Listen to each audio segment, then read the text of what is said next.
किशन दूसरे शहर में आगे की पढ़ाई करने चला जाता है तो मोहन अपने पिता के साथ उनकी दुकान में हाथ बटाने लगता है। पिताजी, मैं भी किशन की तरह दूसरे शहर में पढ़ने जाना चाहता हूँ। उसके पिता एक शराबी इंसान थे। अरे बेटा, तू क्या करेगा शहर जाकर? अरे पढ़ाई करने के बाद किसी की ऑफिस में नौकरी है ना। अरे वो तुझसे ढेर सारा काम करवाएगा और बदले में 4 अठन्नी पकड़ा देगा। तो राजा है राजा, अपनी दुकान में बैठ बच्चा। पर पिताजी, ये गल्ला तोलना मुझे अच्छा नहीं लगता। अरे इसी गल्ले को तोल तोल कर तो मैंने तुझे पढ़ाया लिखाया, इस लायक बनाया, और आज तुझे ये गल्ला तोलना अच्छा नहीं लगता। ये बोलकर वो मोहन को एक जोर का थप्पड़ लगा देते हैं। मोहन को थप्पड़ से गुस्सा आ जाता है और वो घर छोड़कर चला जाता है। 1-2 दिन भूखा रहने के बाद मोहन को पिता की बात याद आती है। ऐसा कौन सा काम है जिसमें खुद के लिए मेहनत करना और ज्यादा से ज्यादा पैसा हो? वो सोच में पड़ जाता है कि तभी उसे घोड़ों की आवाज आती है। वो एक पेड़ के पीछे छुप जाता है और जहां देखता है कि डाकू कैसे एक चादर फैलाते हैं और उसमें ढेर सारे सोने के गहने डाल देते हैं। डाकुओं का सरदार बोलता है, चलो, एक दिन मेहनत की, अब बाकी के महीने राजा बनकर गुजारेंगे। सारे जोर जोर से हंसकर वहां से निकल जाते हैं।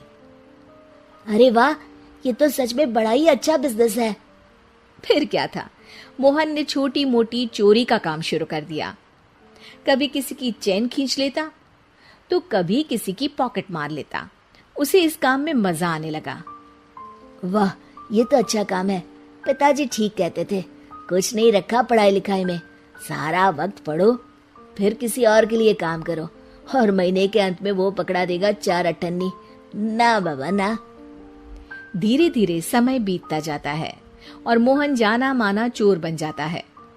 लोग उसके नाम से कांपते और कोई भी पुलिस वाला उसे पकड़ ही नहीं पाता। सभी उसका चेहरा पहचानते, लेकिन वो कहाँ रहता है ये किसी को पता न था। फिर एक दिन वो भी आ जाता है जब मोहन को किशन से मिलने का दिन याद आता है। ओह, 20 साल बाद आज ही का दिन है जब मुझे अपने यार किशन से मिलना है। और फिर वो उस शहर में जाता है और चौराहे में खड़ा हो जाता है। काफी समय तक वो अपने दोस्त का इंतजार करता रहता है, लेकिन वो नहीं आता। मैं भी पागल हूँ, किसे 20 साल पहले की बात याद होगी। कुछ देर इंतजार करने के बाद वो वहां से जाने लगता है कि तभी सामने 2 पुलिस वाले आ जाते हैं और उसे गिरफ्तार कर लेते हैं। मोहन को आश्चर्य होता है कि उन लोगों को मोहन का पता कैसे चला। अब सुनो, तुम लोगों ने अब मुझे पकड़ ही लिया है, तो क्या मैं जान सकता हूँ कि तुम लोगों को ये कैसे पता चला कि मैं यहाँ आने वाला हूँ? उसमें से एक पुलिस वाला मोहन को एक लेटर देता है। मोहन लेटर खोलता है जिसमें लिखा होता है, मेरे जिगरी दोस्त मोहन, मैं जानता था आज दुनिया यहाँ के वहां क्यों ना हो जाए, तुम यहाँ मुझसे मिलने जरूर आओगे। आज मन था कि मैं तुम्हें गले लगा लूं, लेकिन फर्ज की दीवार सामने आ गई। 20 साल बाद तुम एक मुजरिम के रूप में मेरे सामने खड़े थे।